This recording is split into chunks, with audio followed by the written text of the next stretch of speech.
Gods don't really earn the divine status by being inferior to humans, and most of the time in the MCU, the Asgardians seem to reflect that. Though not every Asgardian is as strong as Thor, busting apart giant rock monsters and slaying dragons with a mighty swing of their weapon, it's still pretty well established that most Asgardians have some level of superhuman strength. The warrior woman Sif proved to be easily superhuman in Agents of S.H.I.E.L.D., and Loki laid waste to the more human-level Avengers the first time he crossed the super team. He beat Captain America in hand-to-hand combat, and toward the end of the film, he picks Tony Stark up with one hand and flings him across the room out of a window. Even when the Hulk pounds him, it's clear Loki is superhuman. Just surviving such a beatdown shows his muscles and bones are denser than mortal flesh. But that doesn't seem to hold true for the latest episodes of Loki. The Disney Plus delves into Loki's solo adventures across time, literally taking that same Loki moments after the Avengers beat him and exploring what else he is capable of as he struggles against the TVA. The TVA makes him look like an absolute joke, with agents easily apprehending him and contending with him on physical levels. What the heck happened to Loki's strength? Well, first of all, it's important to recognize that Loki isn't quite like other Asgardians. He's actually a frost giant raised by Asgardians, so a detail in the show briefly touches on when it shows alternate versions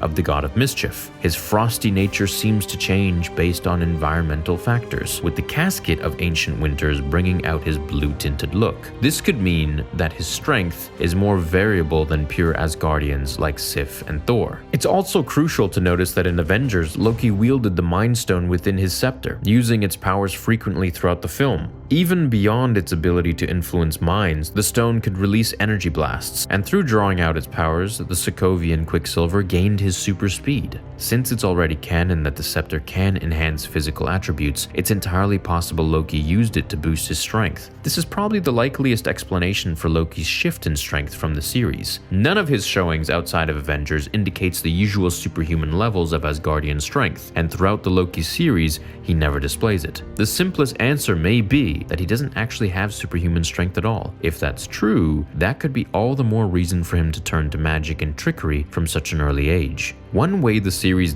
did buff Loki was in the strength of his magic. At one point, he even redirects half a fallen skyscraper, a feat far greater than any Thor ever achieved. It may be for the best that he focused on the magical arts. In his own way, he's stronger than Thor could have ever hoped to become. Now, all that being said, in Infinity War and Endgame, Thanos showed that the Infinity Stones needed to be activated in order to be used. One of the major questions was whether or not, like the comics, the stones would grant their user a passive power boost. Even the Russos have come out and said as much, but perhaps this is just a bit of a plot hole. After all, the first Avengers came out well before Kevin Feige and crew decided the exact nature of the Infinity Stones in the MCU. Or perhaps the scepter itself, as a conduit for the stone's powers, granted a passive power boost to Loki, even though the gauntlet wasn't designed to do that. So who's to say that the scepter wasn't either? Hope you guys enjoyed this video. Let me know what you think about it down below. Do you think Loki was actually shown to be a lot weaker in the Disney Plus Loki series? I mean, him getting whacked by the TVA time cop was just kind of, I don't know, it was just kind of weird to me, you know, especially after getting ragdolled by Hulk and being okay and fighting the Avengers one-on-one. Like I mentioned, it just seems kind of strange to me